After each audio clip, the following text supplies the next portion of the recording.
The Dallas Cowboys are having some very interesting 30 visits going on right now. We'll discuss them next.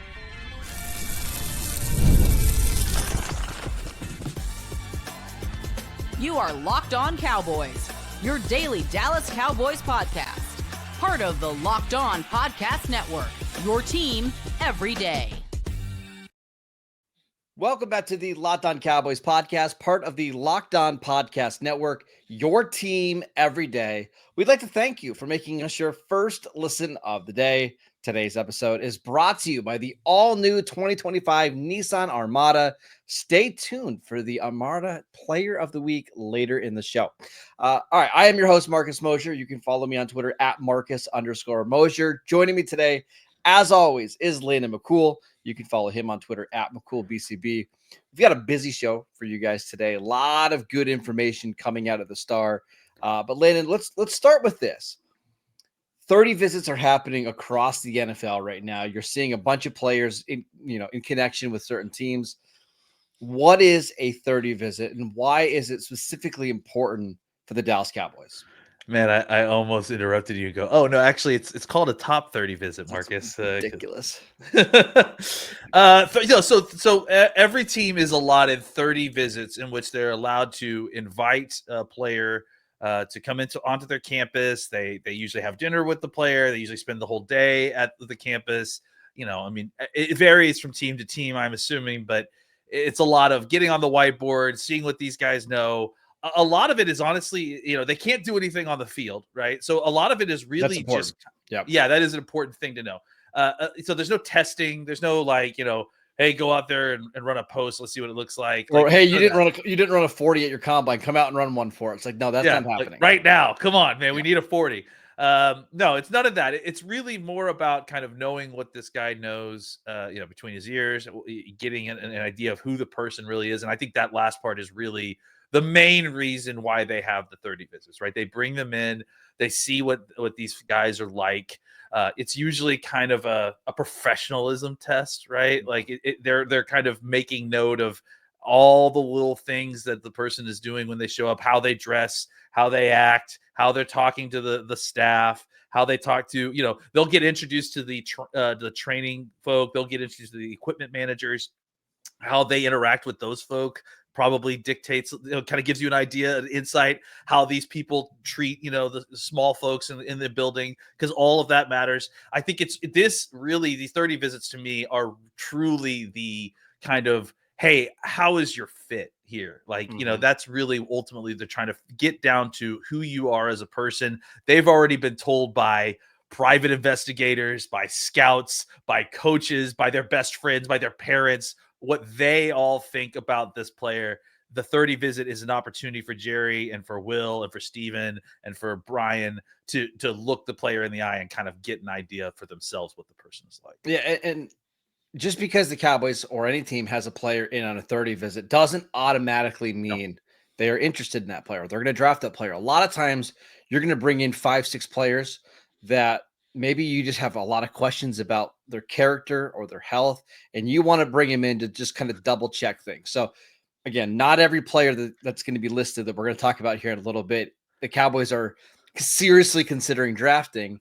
The other part of this is, Landon, that teams use 30 visits differently, right? Yes. Like the Cowboys have historically used a lot of 30 visits for players they're considering in the first 2 rounds.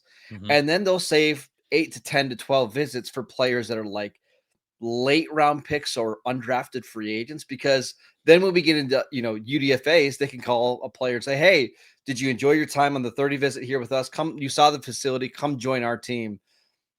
It differs from team to team. Yeah, I mean, again, and just to point out why it's not called the top 30 visits is because, it's not an indication that these are your top 30 players on your board by any stretch of the imagination at all. And in fact, I think the reason that part of that kind of seeped into Cowboys culture is there was a very long period of time, I can't even remember how long necessarily, where the Cowboys' first round picks were always 30. We're always in the 30 picks. Always.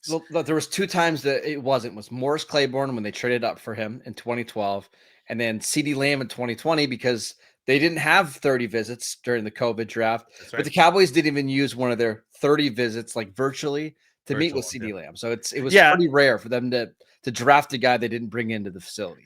and I think that's kind of points to how they were using it at the time. But I do think that it's important to not just view it as, oh, these are the potential picks of the first 2 rounds the Cowboys are looking at the 30. It's really about kind of filling in gaps. Mhm.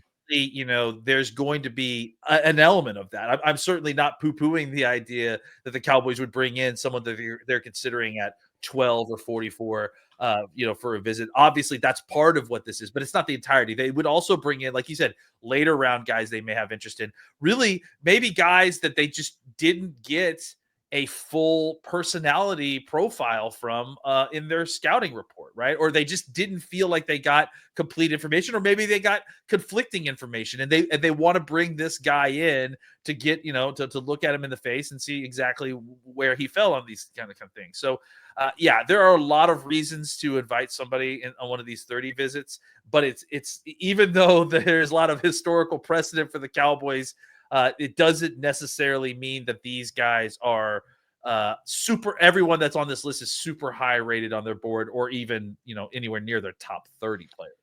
Yeah, I will say they still draft and sign a lot of players that are 30 visits. 2023 draft, for example, Mozzie Smith, Overshown, Fahoku, Eric Scott, Darrell Johnson were all 30 visits for them. So pretty good chance that multiple picks or signings are going to come from this 30 visit. But what you can do that's even, I think, sometimes more useful than zeroing in on the name is look at the Yes, positions and positions. where those guys are being ranked or drafted, right? And you can kind of see like what their intentions are. For example, the Cowboys are meeting over the next 2 days with 3 first-round receivers. At least I think these are first-round receivers. Emeka Egbuka, Tetero McMillan, and Luther Burden the third. Those are all guys that you probably need to draft in round 1 if you want to get them. We should also mention running backs, which we're going to talk about more. Quinshon, Judkins, TreVeyon, Henderson.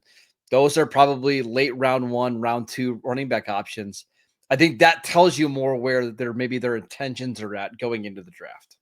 Yeah, I do think you're right there. Like, looking at the numbers of the positions probably is a better indication of the trend of what they're looking at, right? Because as I said, there could be a multitude of reasons you get invited to the 30 visits, but it does feel like the majority of them are specifically targets that the Cowboys are considering, that they're trying to get final kind of information on. So tracking the position numbers that go into these 30 visits, there's some validity there, and I think it's been pretty clear that's been a trend line for kind of indicating where the Cowboys may be going.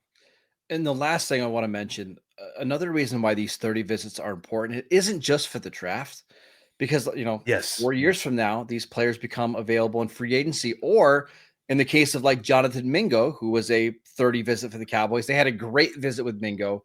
They obviously he made a big impression on the front office, so much so that the Cowboys were willing to trade for him a year and a half later. So if the Cowboys don't draft one of these players on the 30 visits, don't write them off from never joining the team. Oh no. They use these visits a lot when it comes to player acquisition. Kenneth Murray was a 30 visit. I believe Kyrie Elam was a 30 visit. It's not surprising. Yeah, I mean, and look, and I would even say that extends to their Dallas Day visits, who I Yep. think that I completely blanked on his name, the Stanford defensive tackle that we just got, who's from Solomon Thomas, right? Yep. He's a Dallas guy, so I imagine that the Cowboys probably previously met with him at some point as well. The Cowboys clearly rely heavily on their evaluation of these players coming into the NFL.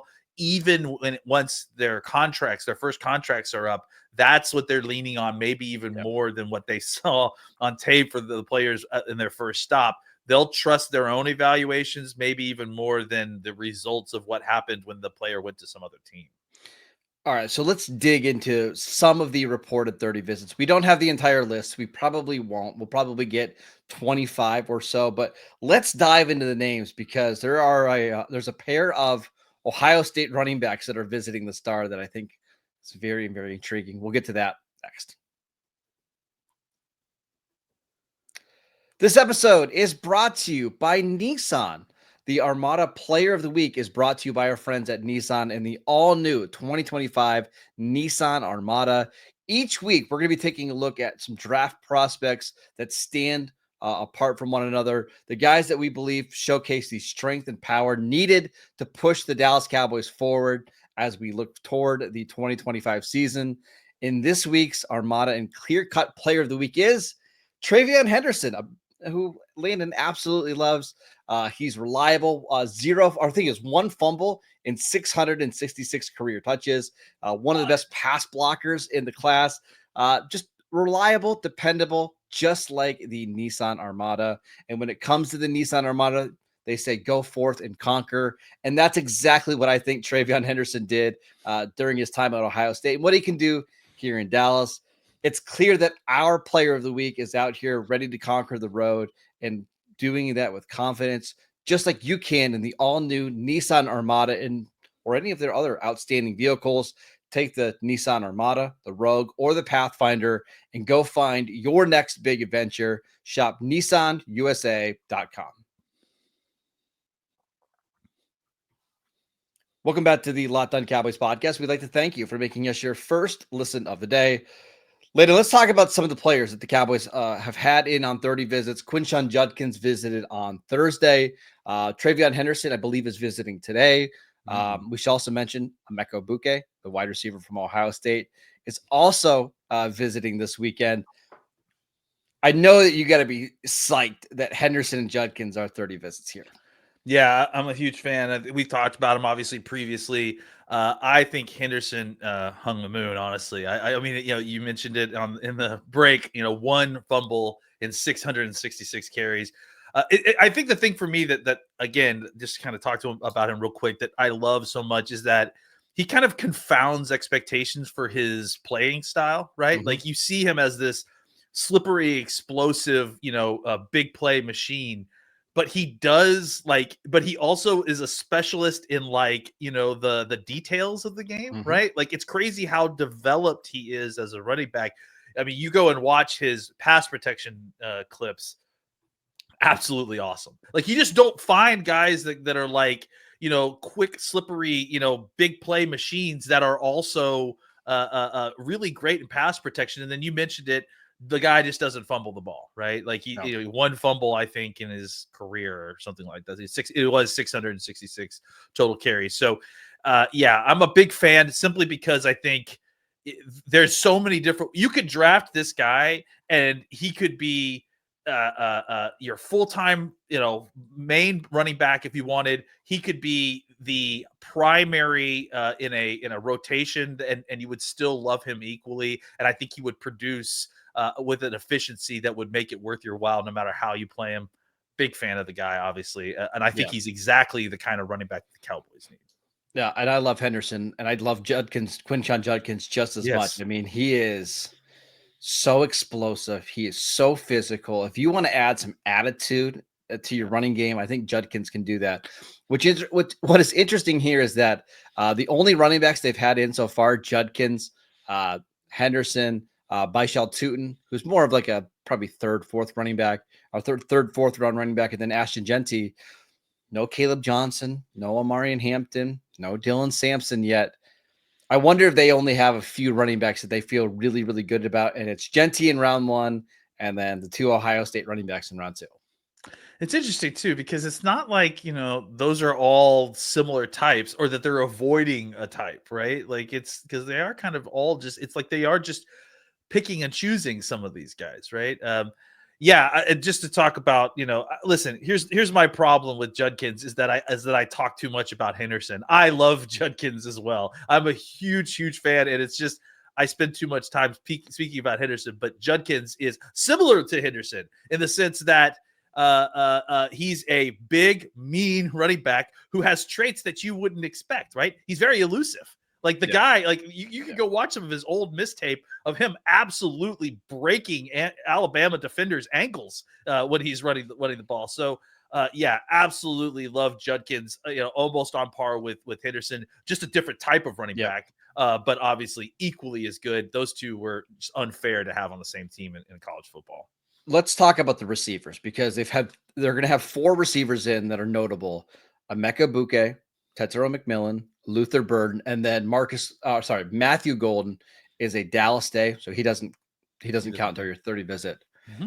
But that's the entire list of receivers. And what's notable about those receivers is they're all first round caliber options. Now, maybe if you read the mocks, Burden or Egbuka might fall to you in the second round, maybe. But there's like no Kyle Williams or Isaiah Bond or Jack Bash or anybody like that, which is kind of what we've been talking about all offseason, Lane. And they don't need numbers at the receiver position. They need difference makers. And it feels like it's going to be a round 1 receiver or bust. Yeah, it's interesting that there's no like if they were viewing Egbuka and Burden as round 2 guys, and they were going to target round 2 wide receivers, right? You feel like they would have Higgins in there, right? Or Noel, or like you said, Besh, right? Like they would have thrown in a couple more guys. I think you're right. I think to them, it's exactly kind of what we discussed. We don't need numbers at the position. No. We need talent. And if you get out of the first round and the talent you think isn't, going to markedly improve the room in your wide receiver room, then it's probably not worth it for them to spend to pull the trigger on that position at this point. So I think it is going to be interesting to see how wide receiver gets targeted. If it's not in the first round, there's a chance that we may not see a wide receiver get taken. I would not be shocked if that was the case. Now, I think running back is a position where you can find a starter in rounds 3, 4, 5 if you need to. I don't think that's the case for receivers. So if you're on the team, number 2 receiver is their biggest need, you better get one early. I'm just tickled that Luther Burden is a 30 visit, which means maybe there's a chance they could actually still draft him. But I honestly wonder with Burden, like, is Burden somebody like if they drafted, let's say, Michael Williams or Shamar Stewart at 12, is Burden somebody that they would consider moving up from 44 to 30 to go get? Maybe that's something that I think that we should consider, right? Like the kind of move back into the first round. And I think Egbuka is another one of those guys who probably would be one of those, hey, we something fell to us at 12, but we still really need to go get that starting wide receiver. And that's kind of, then we talk about the shuffling and the really you talk about draft sequencing, right? Because now you're talking about potentially using later draft capital to go up and get a wide receiver, but suddenly how are you going to get running back? So now you got to look at that later window running back class, and that's why you're looking at Tootle. You're looking. I've heard that. I'm sure they're going to get a chance to see Martinez. I think and Dallas. They know DJ Giddens so well because of Connor DJ Riley. Giddens as well. So they probably don't need to bring him in. So so those are 3 other kind of later window running backs that you could probably get in the 5th round if you ended up having to trade draft capital to go up and get your wide receiver or whatever you're looking for at the bottom of the first round. Really quickly, before we move on to defense, 2 offensive linemen, Kelvin Banks. I think that might be a Dallas day. I'll have to double check. And then Jonah, is it Salavina? Is that how you say his last name? From Jonah Arizona? S is what I've been referring to him, man. I gotta figure that one out. But I love watching that guy, though. That's for sure. So big, strong. He's more of a day 2 guy, correct?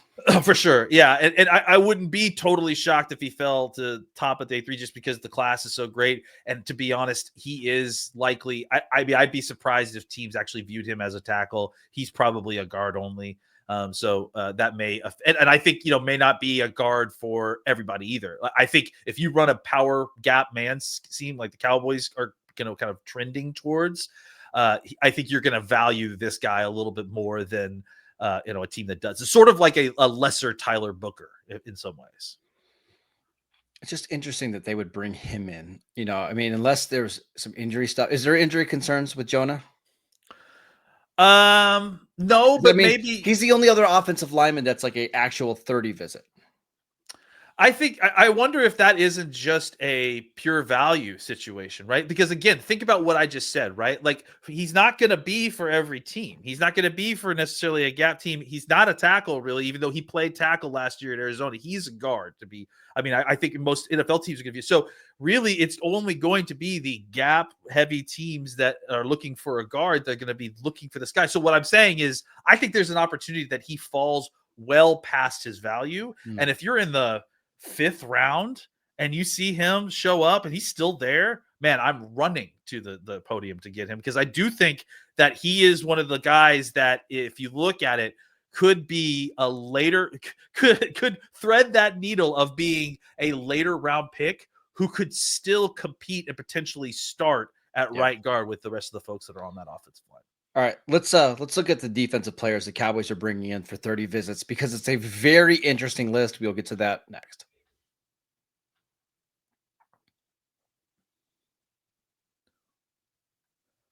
Welcome back to the Locked On Cowboys podcast. We'd like to thank you for making us your first listen of the day. For your second listen, check out the Locked On NFL Draft Show with Damian Parson and Keith Sanchez. Now that the season is over, get the latest draft rankings, rumors, and news every day, and find Locked On NFL Draft on YouTube or wherever you listen to your podcasts. All right, so two of the biggest names that the Cowboys are bringing in on 30 visits, Shamar Stewart and Walter Nolan. Now, again, don't overreact to a single player, but I think there's a reason why they're bringing in Nolan and Stewart, because they are incredible athletes. Neither of them have great production, and I'm wondering if there's some character stuff that they want to dive into further. I don't know. I mean, you tell me otherwise. I don't know of any character stuff about Stewart, right? No, but it's probably more like, why or just trying to feel the player out. Yeah, exactly. Just because unknown, right? Like just general, hey, your athleticism doesn't quite, jive with your production.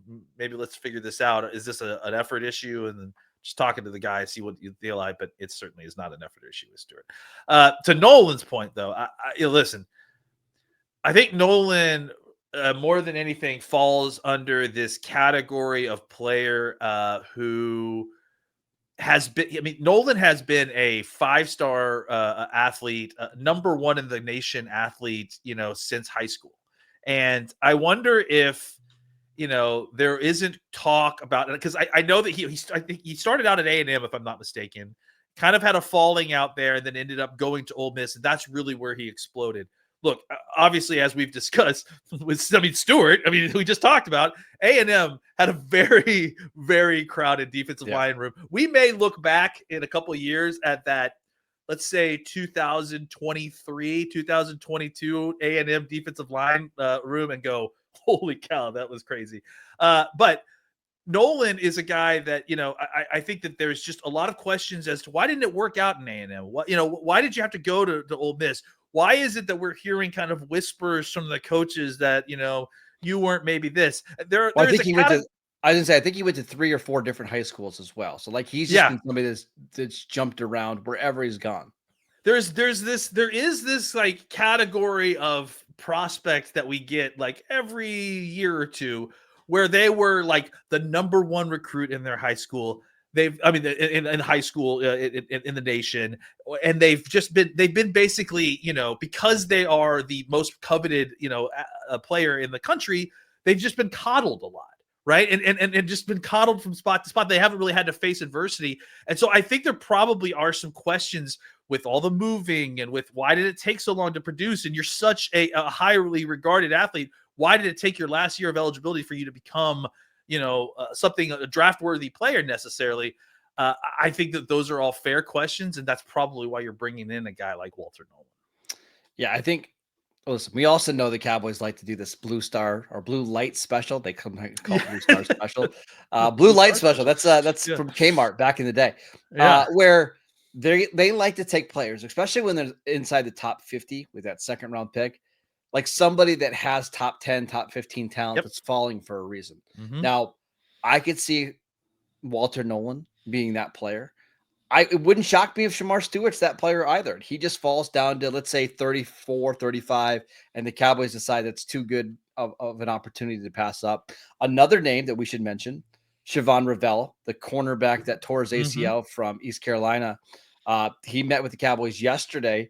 Without the ACL injury, probably a top 20 pick. Cowboys have a needed corner, but can they afford to draft another hurt corner?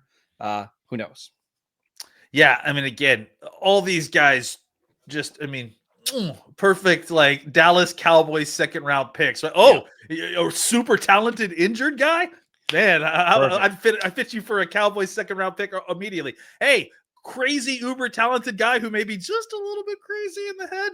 Hey, you're second round pick, buddy. Here, you're a Dallas Cowboy. So yeah, I mean, again, Dallas Cowboys doing Dallas Cowboys stuff in the draft once again this year, it seems. Not surprising at all. One last name that I wanted to mention, Alfred Collins, a defensive tackle from Texas. This is another nose tackle type, right? Which we should mention. The Cowboys really haven't brought in anybody that can back up Mozzie Smith right now. I know Alfred Collins, everybody on Twitter seems like they're massive fans of Alfred Collins. This is another player that I would not be surprised if the Cowboys selected on round 2 just to improve their depth on the defensive line. Yeah, just a big human being, right? Like, I mean, not a 3 technique, like won't give you snaps there unless you're in an early down or a goal line situation. Like, this guy is a 1 tech, and he's gonna twist down. He's double teams. He's going to push back the pocket. He probably isn't going to get you any sacks unless the quarterback accidentally runs into him because he's running away from Micah Parsons, which, hey, we'll take it. Right? That's gonna we'll take him. Yeah, absolutely. We've had players that have done less to get sacks on this team. So I think that, Collins to me is like if you're not going to get Kenneth Grant, then Collins to me is like the best pure run stuffing tackle in this draft. Probably he's because he doesn't really do much else. You're probably going to be able to get him in the second round, but you're going to probably have to get him high in the second round because he is very good at that specific task. And again, for what the Cowboys are looking for, it just would solve a lot of problems. I think, the Collins pick in the second round, as much as almost any pick they could think of, I mean, it raises the floor of the Dallas defense in a way that, I mean, most first round defensive selections probably would, I think, just because of what he does so well. That, and Mozzie's had some problems with injuries. Obviously, he had that shoulder injury, the back injury for a while. It just gives you another startable 1 technique nose tackle. And you can play both guys at the same time, especially if you're playing Philadelphia and you need to stop, the short yardage stuff. I think Collins is somebody, it's not the sexiest name. And I know there's going to be people out there that want the Cowboys to draft, whether it's TreVeyon Henderson or Judkins or one of these corners, but I won't be shocked at all if Alfred Collins ends up being their second round pick. And I think that would be a very good one. I definitely think that, like, the Cowboys are, whether it's the draft or post draft, the Cowboys need one more of these bodies. Like, definitely. Like, they can't go into the season or into training camp with only Mozzie as the nose. No chance. Even if they feel like he's made improvements and they're excited about him, like, they need another body on here. So I'm not at all going to be surprised if they, pull the trigger on someone like Collins, who is just a good talent. Is just a really good talent. And if they don't, then don't be shocked if, like, in the 5th round, they draft some absolutely just ridiculously sloppy, can't do anything but sit in the A gap type of 340-pound monster or something, just to plug up the A gap in the early downs. We'll continue to track the 30 visits over the next 2 weeks now, 3 weeks now. I think the Cowboys actually have to wrap them up by next weekend. So we should have a pretty good list. If we get any more interesting names or positions that they're targeting, we'll make sure to update you. But we're going to do some mock drafts probably on Monday. We'll call it Mock Draft Monday. So make sure you tune in for that. Follow Landon wherever you follow Landon on Blue Sky. You can follow him on Twitter at McCoolBCB. I always forget your Blue Sky. It's McCool. It's McCool Blue Sky Social, correct? That's it. Yeah, either way, I'm tweeting or Xing or B-skying at both. So just come follow me at both spots. Go download the podcast wherever you get your podcasts. We are free and available on all platforms. Check us out on YouTube as well. Have a fantastic weekend, and we'll see you right back here on Monday.